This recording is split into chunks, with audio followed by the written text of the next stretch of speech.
Car after car, John after John, you would never see these women walking the streets of Salt Lake City 404 Victor. Saturdays are good days, Friday nights are good nights. if there was not a business for it. I used to like to come out at 4:15 in the morning and get the guys that are going to work. Her name is Donna, 54 years old, hooked on heroin and selling sex for the better part of a decade. She has clients, but the reality is more and more Johns are not looking for women, they want girls. Girls are usually being enticed into this line of work as young as like age 13. And not just enticed, but often forced into it. In roughly the last year here in Utah, there have been arrests made from St. George all the way up to Riverdale involving underage prostitution and sex trafficking. There's an obvious demand for these young girls here in the state. It appeared to be a 16-year-old girl who was intoxicated and in the company of an older man and another teenager. So we went undercover with the Salt Lake Police Organized Crime Unit to investigate sex trafficking on the streets.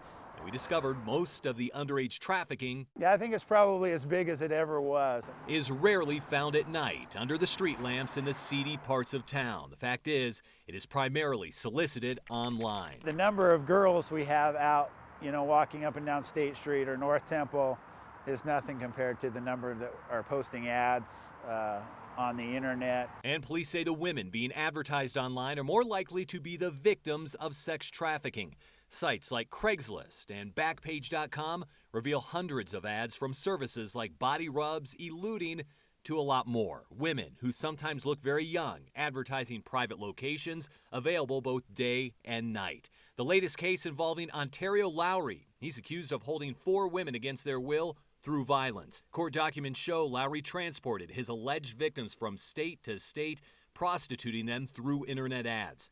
When they got to Salt Lake, one of the women secretly called her sister, who then called police.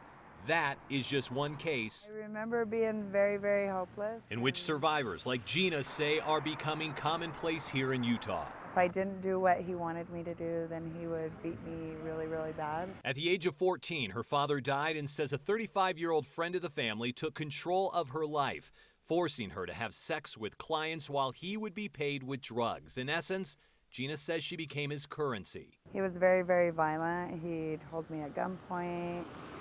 He'd take pictures of me naked when I was asleep. He'd probably broken every single bone in my body. In Gina's words, she did not know that there was a different way of life. In fact, even when the man allegedly trafficking her went to prison, she spent the next 15 years on her own as a prostitute. It is a mistake for law enforcement to simply go out and write a bunch of tickets for Class B misdemeanors for someone engaging in prostitution. Salt Lake City Because one Police doesn't Chief solve Chris the problem. Burbank says putting prostitutes in jail will not solve the problem. He believes they need to go after the Johns and track down the pimps. Unfortunately, these underage girls are far too afraid to rat out the people who are trafficking them. How difficult is it to work with them for them to give up information and help you go up the chain? Well, extremely difficult.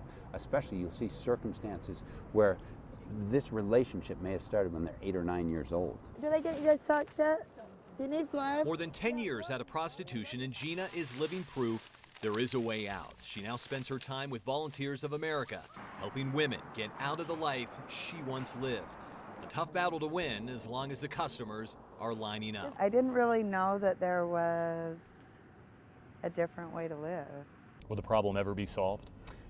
Oh boy, I'd like to say yes, but again, the demand side is so enormous that it is very difficult until society says we are not going to accept this.